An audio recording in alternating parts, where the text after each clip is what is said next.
Seriously देख लेते तो लगता था कि ट्रेजरी बैंक से कहीं इधर ना चला जाए, गुलाम नबी पे ही ना 2-4 हाथ पड़ जाए कहीं, इतने गुस्से में था। और कहा कि हम ये भी लेंगे, हम पीओ को भी लेंगे, हम अक्साई चीन भी लेंगे। उसने बची ऊंची लड़ाई भी लड़ दी। ये एक बात ध्यान रखिएगा, ये भाषण उसका पार्लियामेंट में है, कहीं इलेक्शन में नहीं दे रहा है। वो पार्लियामेंट के भाषण का मतलब होता है वो पार्लियामेंट की प्रॉपर्टी है। 300 के जत्थों में पिछले 10 दिन से हमारे वो मित्र हैं, उनका नाम मत पूछिए, बड़े पद पे बैठे हुए हैं, बोले पुष्पेंद्र अमित शाह के बयान के बाद से खुद ही बांग्लादेशी वहां जा रहे हैं कि वो बंद कर देगा हमें, हम आ गए वापस, अभी कुछ हुआ ही नहीं है। आप वहां के अखबार पढ़िए, रोज 300-400 पहुंच रहे हैं बगैर कुछ कहे, न कोई रोक, ये रोक भी नहीं पा रहे बेचारे, हामिद अंसारी रोक नहीं पा रहे उन्हें, वो जा रहे हैं वहां। तो कभी कभी आप सत्ता यानी स्टेट ऑफ आर्ट क्या चीज होती है वो भी समझना चाहिए। गलत वक्त पे इन्होंने एजिटेशन कर दिया है। ये जो एजिटेशन इन्हें अभी नहीं करना चाहिए था, इन्होंने अपनी एनर्जी खामखा जाया कर दी। अभी तो वो कह रहा है कि मैंने नागरिकता देने वाला कानून लाया हूं, अभी दे दूं सबको मैं, पहले मुझे देनी है, जिसको मैं देना चाहता हूं देना, लेने वाला तो अभी लाऊंगा। ये इनको पता है, इसलिए सड़कों पे उतरे हुए हैं।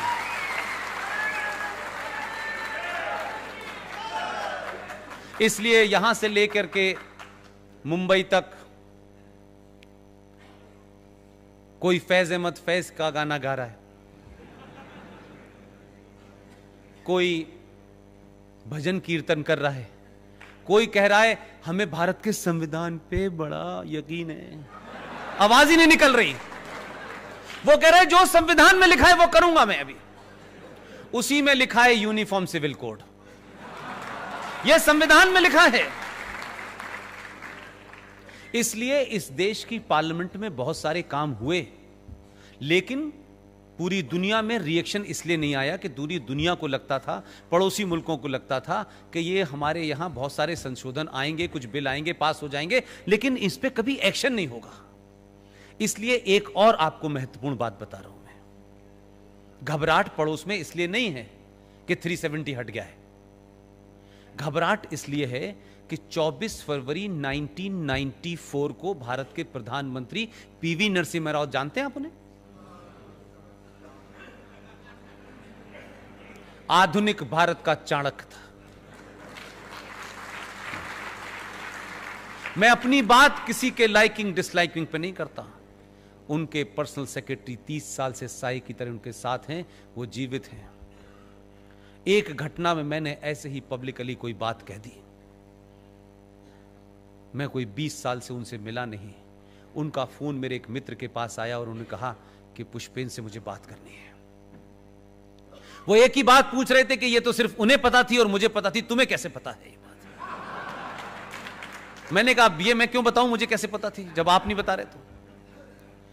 पीवी नरसिम्हा राव ने 24 फरवरी 1994 को भारत की पार्लियामेंट का ज्वाइंट सेशन बुलाया और उस ज्वाइंट सेशन में एक प्रस्ताव पारित हुआ कश्मीर को लेकर के, और उस प्रस्ताव में यह कहा कि भारत और पाकिस्तान के बीच में कश्मीर एक समस्या है। वामपंथी कुर्सी से कूद गए, उन्होंने कहा क्या आदमी, ये तो हमारी बात कह रहा है। और कौमा लगा के, क्योंकि जितना अटल जी पॉज लेते थे उतना ही पीवी नरसिम्हा राव लेते थे। और यह ध्यान रखिए कि पीवी नरसिम्हा राव अटल जी को अपना गुरु मानते थे राजनीति का, ओपन है, उनकी किताब में है। एक किस्सा सिर्फ इतना है कि उन्होंने कौमा लगा के आगे कहा कि सिर्फ विवाद जम्मू कश्मीर में इतना ही है कि जिस जम्मू कश्मीर के हिस्से पे पाकिस्तान ने कब्जा कर लिया है उसे वापस लेना है। अब ये पारित हो गया, तो पार्लियामेंट के अंदर अगर कोई चीज सर्वसम्मति से पारित हो जाती है तो वो फिर सरकार की नहीं रहती है, वो पार्लियामेंट की प्रॉपर्टी हो जाती है। कभी ना कभी सरकार को उसको पूरा करना होता है।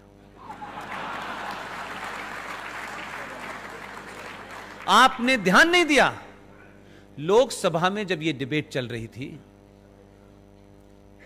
तो वो जो कह रहे थे हम पीओके भी लेंगे, चीन भी लेंगे, उसी वक्त एक मंत्री खड़े हुए जो जम्मू कश्मीर से थे और उन्होंने बहुत जोर से कहा, जो बात मैंने आपके सामने दोहराई है, उन्होंने पूरी ईमानदारी से 1994 का वो प्रस्ताव कहा, ये हमने पास नहीं किया है, ये पीवी नरसिम्हा राव करके गए थे, हम तो आपके काम को आगे बढ़ा रहे हैं। अब इनसे न रोया जा रहा है न हंसा जा रहा है। तो कुछ चीजें होती हैं, उन्हें बड़ी समझदारी से करा जाता है। अब बार बार लोग ये पूछते हैं हिंदुस्तान के, पीओके हम कब लेंगे? ऐसा लगता है कि प्याज हम कब लेंगे, आलू कब लेंगे, यानी पहले तो हमने सोचा ही नहीं था और अब इतना आसान लग रहा है कि पीओके के बाद हम अक्साई चीन लेंगे। फिर कहते हैं कि बलूचिस्तान कब आएगा। अरे मैंने कहा भाई इतनी तेजी से मत चलो, जो है उसे पहले संभाल के रखो, क्योंकि कुछ लोग आग लगाने पे तुले हुए हैं। तो आप करते क्या हैं कि पीडीपी का वो एमएलए एमपी जब चर्चा हो रही थी सिटीजन अमेंडमेंट के ऊपर, तो आप सोचिए उसकी बेहयाई देखिए। हम में से आप में से कोई होता तो शायद हम सुन के भी हम छोड़ के भाग जाते लोकसभा, लेकिन उस मक्कार की मक्कारी देखिए, भरी लोकसभा में भाषण दे रहा है और कहता है कि पाकिस्तान से आने वाले मुसलमान को आप क्यों नहीं नागरिकता देंगे। आप किसी ने उससे पूछा, ए मक्कार तू ये बता, भारत के संविधान के तहत जम्मू कश्मीर, भारत की सरकार के टैक्स पे पलने वाला जम्मू कश्मीर, वो जम्मू कश्मीर जिसका जीडीपी में 0% कंट्रीब्यूशन है, वो कश्मीर जिसको में सबसे ज्यादा सेना मारी जाती है, वो कश्मीर जहां 1 लाख करोड़ 80,000 करोड़ सक्सेसिव सरकार आके पैसा देती है, तुम्हारी तो पॉपुलेशन 1.5 करोड़ थी, तुमने तो अपने राज्य में हिंदुस्तान के मुसलमान और हिंदुस्तान के हिंदू को नागरिकता देने से मना कर दिया। और तुम हिंदुस्तान के लोगों से और सरकार से कहते हो कि पाकिस्तानी को यहां नागरिकता दे दो। ये मक्कारी देखिए, एक छोटा सा राज्य, आप तो हिंदुस्तानी को वहां नहीं आने देना चाहते। और दूसरा बड़ा खुलासा, जिस आर्टिकल 35A की वजह से आप और मैं, रेस्ट ऑफ द इंडिया का कोई आदमी जम्मू कश्मीर में जाके नहीं बच सकता था। वो 7.5 लाख लोग जो हिंदू थे, वो जम्मू कश्मीर के 70 साल से नागरिक नहीं थे। वो मेरे और आप जैसे हजारों लोगों की प्यार मोहब्बत से जाने वाली इमदाद से पलते थे। उनके बच्चे कब पैदा हुए, कब मर गए, पूछा नहीं किसी ने। कब ठंड है, कब जाड़ा है, कब गर्मी है, कोई नहीं पूछने गया। उन्होंने उन तक को नहीं दिया नागरिकता, मुझे नहीं दिया, आपको नहीं दिया, लेकिन उन्होंने क्या काम किया। और इसके बाद भी कहते हैं वो सेकुलर हैं। 450 किलोमीटर दूर से चल के बर्मा से निकलने वाला रोहिंग्या मुसलमान जम्मू के अंदर 98,000 बस गया। उसके पास आधार भी है, उसके पास इलेक्शन कार्ड भी है, उसके पास बिजली का बिल भी है। बर्मा से आने वाला मुसलमान इलीगल जो इस देश में घुसा है, उसको जम्मू कश्मीर की मुस्लिम सरकार ने नागरिकता दी, लेकिन इस देश के मुसलमानों को, इस देश के हिंदुओं को और 7.5 लाख हिंदू जो वहां पिछले 70 साल से उसी उनके राज्य में रह रहा है, लेकिन उनको नागरिकता नहीं दी। उसका मेंबर पार्लियामेंट में खड़े होकर कहता है कि मुसलमान को आप नागरिकता क्यों नहीं देते हैं जो पाकिस्तान से आया था। ऐसे मक्कार भी भारत की पार्लियामेंट में बैठे हुए हैं, और वो इसलिए बैठे हैं कि आप बोलते नहीं हैं। ये ध्यान रखिएगा। ये करिश्मा अलग ही है कि भारत के इतिहास में पहली बार एक बिल, उस सरकार का बिल जिस सरकार का उस सदन में बहुमत ही नहीं था, उसी में पास करके दिखा दिया। लोग जानना चाहते हैं कि ऐसे कैसे हुआ। कुछ राज ही रहने दीजिए। उस राज्यसभा में बार बार यह कहा जाता था कि जब तक यहां बहुमत नहीं होगा पास नहीं होगा। पहला खेल उन्होंने कहा यहीं पहले पास करके दिखाते हैं, वहां तो हम 303 हैं ही।